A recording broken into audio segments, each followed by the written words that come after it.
여러분, 쌍둥이의 아버지가 서로 다를 수 있다는 거 혹시 아십니까? 지난 2019년 중국에서는 아버지가 서로 다른 쌍둥이가 실제 태어났습니다. 아이의 아버지는 쌍둥이 둘 중 하나가 유독 자기와 너무 다르게 생겨서 그걸 이상하게 생각을 했고, 친자 확인 검사를 한 결과 둘 중 하나는 친자가 맞는데 나머지 하나는 친자가 아니다 라고 하는 어처구니 없는 결과를 통보받게 되었다고 해요. 아내는 아니 쌍둥이가 어떻게 그럴 수 있냐고 펄쩍 뛰었지만 집요하게 아내를 추궁하는 남편에게 결국 자신의 불륜을 인정했다고 합니다. 원래 가임기 여성은 한 달에 한 개의 난자를 배란하는데 간혹 드물게 두 개가 배란되는 경우도 있다고 해요. 그런데 그때 하루나 이틀 상간에 서로 다른 정자가 수정이 되면 이렇게 아버지가 서로 다른 두 태아가 한 어머니 배에서 함께 자라게 되는 것이죠. 이걸 중복 임신이라고 하는데 개나 고양이 등 동물에게서는 비교적 흔한 일이지만 이런 일이 사람에게 일어날 확률은 100만 분의 1도 채 되지 않는다고 합니다. 지난 시간 우리는요, 씨 뿌리는 자의 비유를 함께 나눴습니다. 그 비유는 길가밭, 돌짝밭, 가시밭 같은 성도가 되지 말고 그 길 다 갈아엎고 그 돌 다 캐고 그 가시덤불 다 걷어치워서 옥토가 되어서 많은 열매를 맺자는 식의 선동적인 내용이 아니었지요. 딱딱하게 굳은 길가와 같은 상태, 그거 뭐였습니까? 길이신 예수가 아닌데 그 길 옆에서 길인양 하고 있는 존재, 율법이었잖아요. 돌밭도 반석이었지만 물을 내놓지 못해 싹을 말라 죽게 하는 반석, 율법이었습니다. 가시떨기 역시 가시와 엉겅퀴, 진려와 현극 모두 율법을 지목하는 것이었죠. 그렇게 율법에 꽁꽁 묶여있는 땅은 스스로를 개간하거나 정화해서 자신을 옥토로 바꿔낼 능력이 없기 때문에 열매를 낼 수 없는 존재다라 그랬습니다. 하지만 거기에 떨어진 씨앗인 예수가 모든 율법의 요구를 다 완성해 내시고 그 율법과 함께 죽어서 율법의 효력을 무력화시키셨죠. 그 결과가 바로 애당초 열매를 맺는 것이 불가능했었던 그 땅이 100배, 60배, 30배의 열매를 맺게 되는 것이다 라는 것을 우리가 확인했습니다. 오늘 우리는 또 다른 비유를 본문으로 읽었는데요. 바로 알곡과 가라지의 비유입니다. 이 또한 정말 유명한 말씀이죠. 유명하다 보니 그 결론도 잘 알려져 있습니다. 추수를 할 때 가라지는 걷어서 불사르고 알곡은 곳간으로 들이는 것처럼 세상이 끝날 때 가라지 같은 자는 지옥으로, 알곡과 같은 자는 천국으로 가게 될 테니까 우리는 꼭 알곡과 같은 성도가 되자라고 하는 결론인데, 이런 결론 어떻습니까? 익숙하시죠? 하지만 이 비유를 그렇게 보긴 사실 좀 어렵습니다. 왜냐하면 이 비유가 지난주 씨 뿌리는 자의 비유에 이어서 연달아 주어진 비유이기 때문이에요. 본문 24절 시작 부분을 보면 또 비유를 들어 이르시되 라고 기록이 되어 있는데 여기 또 라고 번역된 단어가 헬라어로 알렌입니다. 이건 동일한 종류인데 다른 것을 뜻하는 단어예요. 영어로는 another입니다. 앞서 씨 뿌리는 자의 비유와 오늘 비유가 동일한 내용을 담고 있다라는 의미겠지요. 길가, 돌밭, 가시밭이 스스로 열매를 맺을 수 있는 옥토가 된 것은 밭 스스로의 능력이 아니라 전적으로 그 씨의 역할이었던 것처럼 오늘 이 알곡과 가라지의 비유 역시 알곡을 알곡되게 하는 것은 바로 그 알곡의 씨였다는 말입니다. 실제 애당초 뿌려진 씨가 달라요. 이 비유 역시 주님께서 친히 설명을 다 해주셨는데 인자가 뿌린 씨는 좋은 씨고 원수 마귀가 뿌린 것은 가라지라고 하지 않습니까? 그러니까 우리가 뭘 어떻게 잘하면 알곡이 되고 우리가 뭘 잘못하면 가라지가 되는 게 아니라 애당초 알곡과 가라지는 그 뿌려진 존재의 속성에 따라 결말이 결정돼 있다라고 하는 말입니다. 여러분, 오늘 이 비유를 기존 고정관념을 그대로 갖고 들으시면 이해가 참 어렵습니다. 고정관념을 다 내려놓고 마치 처음 듣는 이야기인 것처럼 잘 한번 들어보세요. 주님께서 이 비유를 말씀하시는 도입부를 보면 천국은 좋은 씨를 제 밭에 뿌린 사람과 같다라는 말씀을 하셨습니다. 주님께서 설명을 달아주신 37절에 내려가서 보면 이 씨를 뿌린 사람은 바로 인자, 주님이셨죠. 무슨 말입니까? 천국은 주님이시다 라는 말을 하고 있는 것입니다. 그 천국이신 주님께서 씨를 밭에다가 뿌리시는데요. 38절을 보면 그 밭은 세상이라고 합니다. 그런데 실제 그 씨가 뿌려지고 있는 그 밭은 그냥 세상이 아니에요. 24절을 기준하면 그 밭은 어떤 밭입니까? 제 밭, 자기 밭, 주님의 밭이라는 말입니다. 밭은 분명 세상인데 그 씨는 그 세상 가운데 주님의 밭에 한정되게 뿌려졌다는 것이죠. 게다가 이 비유에 나오는 그 씨는요, 주님의 설명에 의하면 천국의 아들들이라고 합니다. 아들들이면 그게 단수입니까? 복수입니까? 복수잖아요. 여럿입니다.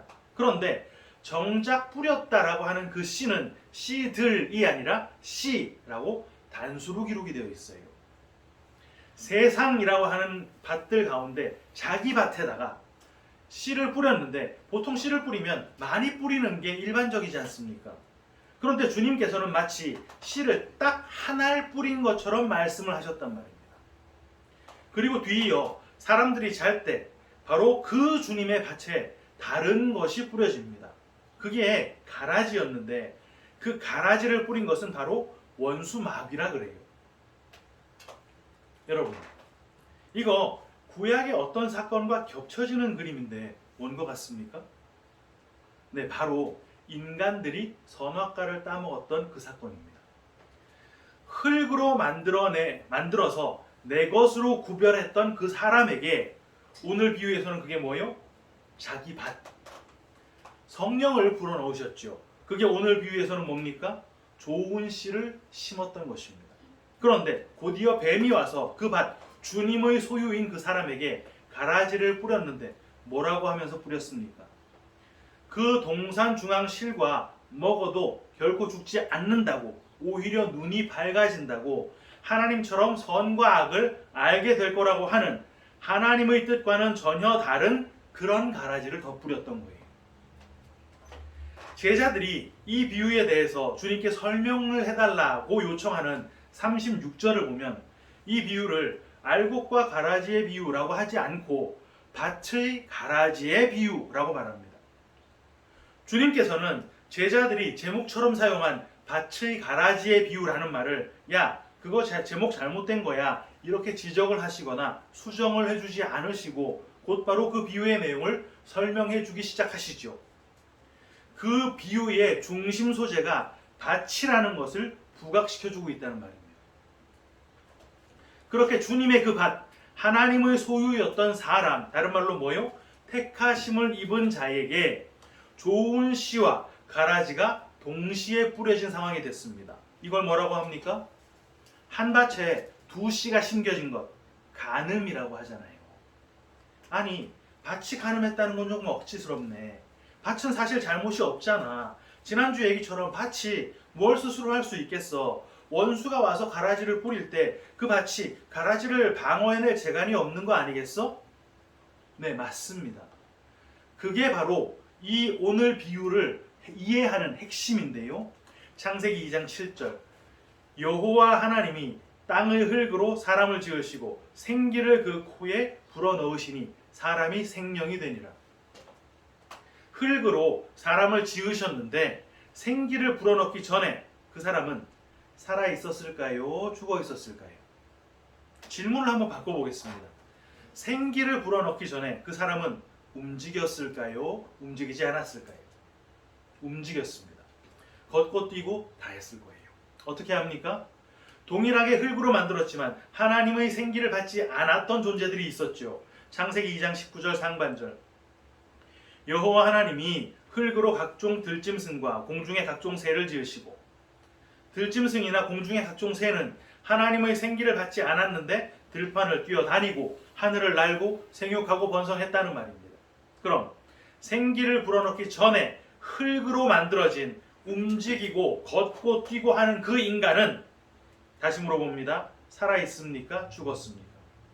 그거 죽은 상태입니다.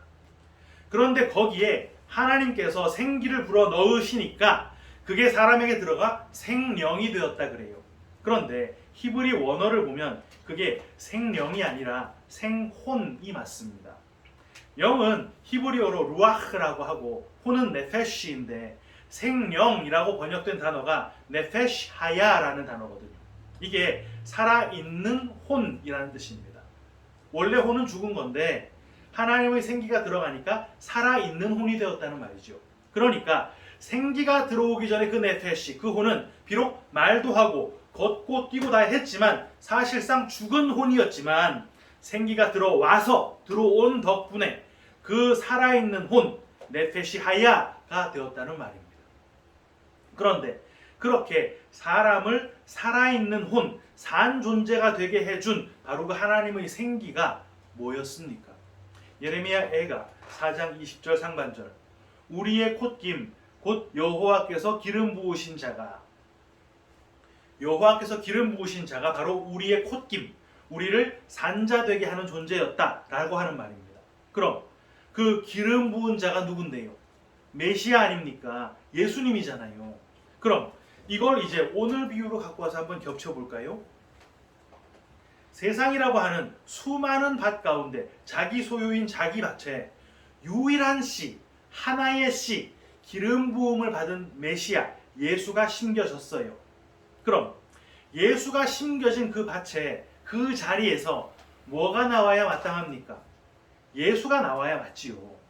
말씀이 육신이 되어 땅에 심겨진 것이니까 그 예수 안에 있는 거 뭡니까? 요한복음 1장 14절, 말씀이 육신이 되어 우리 가운데 거하심에 우리가 그의 영광을 보니 아버지의 독생자의 영광이요 은혜와 진리가 충만하더라. 예수가 심겨진 그 자리, 주님의 그 밭, 택하심을 입은 그들에게서는 은혜와 진리가 나왔어야 된다는 말입니다. 그런데 그렇지가 않네요. 왜? 가라지가 덧뿌려졌기 때문입니다. 뱀이 그 밭에다가 덧뿌린 가라지, 그거 뭐였습니까? 선과 악을 알게 하는 것, 율법이었지요. 그럼 그때 은혜와 진리도 나오고 율법도 나오고 이렇게 두 개가 다 나온단 말입니까? 본문 26절, 싹이 나고 결실할 때에 가라지도 보이거늘. 이건 좋은 씨도 싹이 나오고 가라지도 싹이 나왔다, 이런 말이 아닙니다. 좋은 씨의 싹이 나와야 할 그때 가라지가 나왔다 라는 말을 하고 있는 거예요. 선악과를 먹기 전 살아있는 존재, 산자, 생혼인 존재, 그 영적 존재로 있으면서 하나님의 뜻을 살아내던 아담과 하와가 선악과를 따먹자마자 꺼내놓았던 거 뭐였습니까?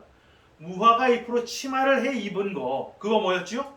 율법적인 행위로 자기의 부끄러움을 가리려고 시도한 거잖아요. 그 시도가 바로 가라지였단 말입니다. 하나님의 생기를 받아 산 존재가 되었던 교회가 천국의 아들들, 다시 말해 은혜와 진리를 꺼내놓지 못하고, 다른 말로 하자면 새 생명을 꺼내놓지 못하고 악한 자의 아들들, 다시 말해 율법을 근거로 한 행위의 결과물만 줄줄이 꺼내놓게 되더라는 말을 하는 거예요. 그 즉시 종들이 밭의 주인에게 저 가라지 우리가 다 뽑아버릴까요? 이렇게 물어봅니다. 주인은 그거 그냥 둬, 가라지 뽑다가 곡식도 뽑을 수 있잖아, 이렇게 말을 했죠. 여러분, 원래 실제 농사는 그렇게 짓지 않습니다. 가라지는 종들이 말한 대로 그 즉시 뽑는 게 맞아요. 그래야 그 잡초들이 땅의 양분을 축내지 않아서 알곡들이 충실하게 자라게 될 테니까. 그래서 농사의 절반은 잡초 제거다라는 말이 있습니다. 아니, 종들이 그거 아차 실수해서 알곡 하나라도 잘못 건드릴까봐 그런 거잖아. 아닙니다. 종들은 이미 정확히 그 가라지를 구분하고 있었어요. 구별해낼 수가 있었습니다. 구별을 못했다면 밀싹이 아닌 가라지가 나왔다고 주인에게 보고조차 하지 못했었겠지요. 여러분, 주인이 왜 지금 가라지를 뽑지 못하게 한 것인지 알겠습니까? 지금 그 가라지를 뽑으면 알곡은 나오지 않을 것이기 때문입니다. 왜? 지금 그 밭에 있는 건 모조리 가라지거든요. 좋은 씨를 받았지만 원수가 덧뿌린 가라지를 받고서 가늠한 것이 드러나 버린 그 밭. 그 결과 좋은 씨의 싹이 나지 않고 정작 꺼내놓은 건 가라지밖에 없는 밭이란 말입니다. 그런데 앞서 언급해 드렸던 것처럼 밭 스스로는 원수가 다른 씨, 가라지를 뿌릴 때 그걸 거부하거나 막아낼 능력이 없습니다. 밭이라고 하는 것은 가만히 거기 있으면서 자기에게 떨어지는 씨를 품고 있다가 그 씨를 그대로 생산해내는 존재니까요. 무슨 말입니까? 밭 자체에는 선한 것과 악한 것을 구분할 수도 선택할 수도 없다. 그 밭은 그런 걸 구분하거나 선택할 능력이 없다는 말입니다. 그게 바로 밭이라고 하는 존재의 수준. 어떤 수준이요? 죽은 흙이라고 하는 수준이란 말이에요. 지금 제가 죽은 흙이다라고 하는 그 상태가 옳다 그르다, 이건 산 거는 옳고 죽은 건 틀렸다, 이런 걸 말씀드리는 게 아닙니다. 흙으로 빚어진 인간은 선악을 구분할 능력이 없는 존재다라는 말을 하고 있는 거예요. 그게 무슨 존재입니까? 하나님에 의해 지어진 존재, 하나님이 아닌 존재라는 말을 하는 것입니다. 그런데 하나님이 아닌 그 존재인 밭이 선악과를 따먹자마자 선과 악을 구분하는 나름의 눈을 갖게 됐네요. 그 눈을 탁 갖고 보니까 하나님이 아닌 존재, 죽은 흙이라고 하는 나의 존재, 나의 상태가 하나님에 비해 너무 수준이 떨어진다는 걸 감지하게 됩니다. 하나님은 홀로 거룩하고 스스로 완전하고 온전하고 전지전능하고 무소부재하고 영원하신데, 전지전능, 무소부재, 영원, 이런 신적인 영역은 언감생심, 흉내조차 불가능하겠지만 거룩하고 온전한 그런 영역은 어떻게 좀 비벼볼 만하다는 생각이 드는 거예요. 그래서 시도를 해봅니다. 그런데 막상 시도를 해보니까 그 거룩하고 온전한 하나님의 지점으로 도달하려고 하는 나, 그 지점에 도달해야 하는 나에게 큰 핸디캡이 있다는 걸 발견하게 되죠. 뭡니까? 본능적인 욕구가 있더라는 말이에요. 인간의 기본적인 욕구 뭡니까? 생리적인 욕구가 있죠. 뭐죠? 식욕, 성욕, 수면욕, 이런 게 있습니다.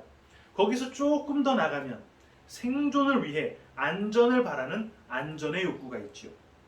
조금 더 나가면 인정을 받으려는 욕구가 명예욕, 권력욕, 무욕, 이런 걸로 발현이 되면서 스스로가 원하는 지점까지 도달하려는 자아 실현의 욕구까지 일일이 다 충족시킬 수 없는 셀 수 없이 수많은 욕구들이 하나님의 영역에 도달하려는 내 발목을 붙잡고 늘어지더라는 말입니다.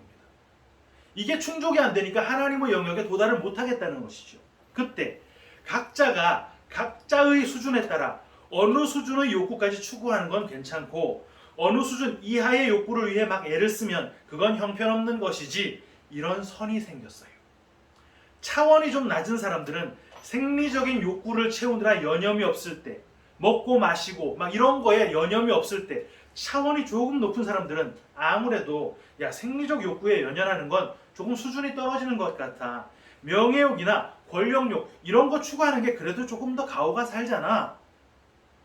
또 그것보다 조금 더 차원이 높은 사람들은 명예욕, 권력욕 이런 것도 다 똑같아, 그런 거 다 내려놓고 신선처럼 살아야지, 부처님처럼 살아야지, 이렇게 나름대로의 수준에 따라 하나님께서 시키지도 않았던 법을 막 꺼내놨습니다. 생리적 욕구 그거 잘 참아봐. 힘들겠지만 잘 참으면 버틸 수 있어. 명예욕, 권력욕, 무욕 그거 한번 잘 참아봐. 막상 내려놓으면 뿌듯한 거 느껴진다니까. 그렇게 인간들은 본성을 억제하고 참아내는 조항들을 법으로 만들어 놓고 그거 잘 지켜내면 수준 높은 인격자로, 그거 못 지켜내면 형편없는 저질 인간으로 여기면서 자기 스스로를 채찍질하며 살아가게 되었던 것입니다. 그런데 그거 최고 수준까지 잘 지키면 정말 하나님에게 도달하는 거 맞습니까? 아니잖아요. 그건 악한 씨가 덧뿌려진 존재에게서 쏟아져 나오는 가라지일 뿐입니다. 좀 더 때깔이 좋은 가라지냐, 좀 때깔이 없는 아주 나쁜 가라지냐 정도의 차이지 다 가라지라는 말을 하는 거예요. 그런데도 전 인류가 그 짓을 하며 살아가네요. 선민이라고 하는 이스라엘 역시 예외 없이 똑같은 짓을 하면서 살아갑니다. 하나님께서 전 인류가 스스로들이 정해놓고 목숨 걸어 지키며 사는 그 온 세상의 각종 법들을 압축하고 정리해서 모세를 통해 인간에게 건네주셨어요. 왜 그러셨겠습니까?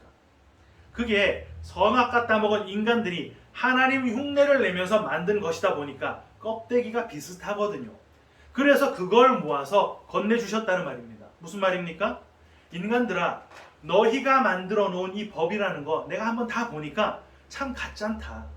이거 잘 지키면 너희가 하나님인 내 자리에 도달할 수 있을 거라고 생각했어?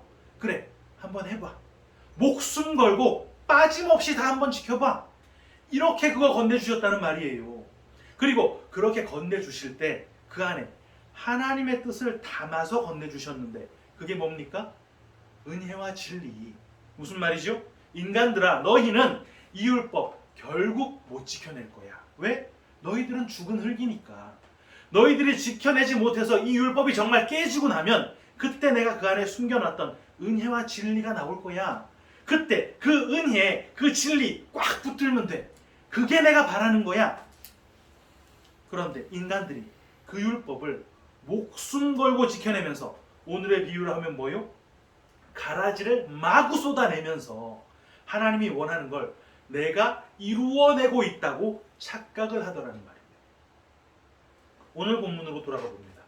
지금 그 율법적 행위라고 하는 가라지가 밭에서 쏟아져 나오고 있는 이유 뭐요? 가라지의 씨가 밭에 덧뿌려졌기 때문이라 그랬지요. 그런데 밭 스스로는 그 가라지가 하나님이 원하는 열매라고 여기고 있다 그랬습니다.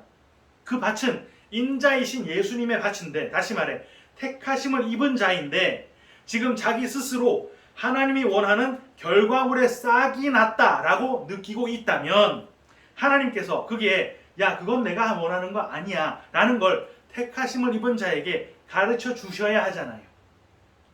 그 가라지가 끝까지 자라서 완전히 자랐을 때 그 밭 스스로에게 그 다 자란 가라지를 보여주면서 봤지? 네가 그렇게 뿌듯하게 여기며 뿌듯하게 나한테 보여주었던 거, 알곡인 줄 알고 있었던 거, 두 눈 똑똑히 뜨고 봐봐. 이거 가라지야. 이거 알려주셔야 하지 않습니까? 이런 가라지를 생산하게 된 건 네가 다른 씨, 가라지의 씨를 받았기 때문이라는 거, 네가 바로 가늠한 밭이라는 거 알려주셔야 하잖아요. 그걸 알아야 구원자를 붙들 거 아닙니까? 그래서 그 가라지를 못 뽑게 하는 거예요. 그거 다 자랄 때까지 그냥 두라고 합니다. 그 가라지가 다 자랐을 때, 다른 말로 뭐요?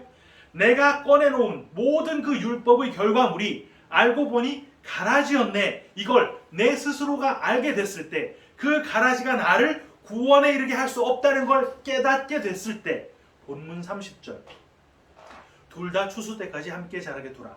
추수 때에 내가 추수꾼들에게 말하기를 가라지는 먼저 거두어 불사르게 단으로 묶고 곡식은 모아 내 곳간에 넣으라 하리라. 주님께서 그때 추수꾼들에게 가라지를 먼저 거두게 하십니다. 여기 먼저라고 번역된 단어가 프로톤이라는 단어인데요. 그게 처음의, 먼저의 라는 뜻입니다. 이게 단순하게 가라지는 삐쭉하게 고개를 들고 있으니까 먼저 싹 걷어라 뭐 이런 얘기가 아닌 거예요. 먼저 심겨진 유일한 씨, 예수를 그 가라지 단과 함께 묶어서 불사른다는 말을 하는 것입니다. 그럼 그 유일한 씨는 어떻게 되겠어요? 당연히 죽겠지요. 그 씨가 근데 유일한 그 씨가 죽으면 어떻게 됩니까? 요한복음 12장 24절 내가 진실로 진실로 너희에게 이르노니 한 알의 밀이 땅에 떨어져 죽지 아니하면 한 알 그대로 있고 죽으면 많은 열매를 맺느니라. 그때 비로소 그 밭은 많은 열매를 맺게 된다는 말입니다.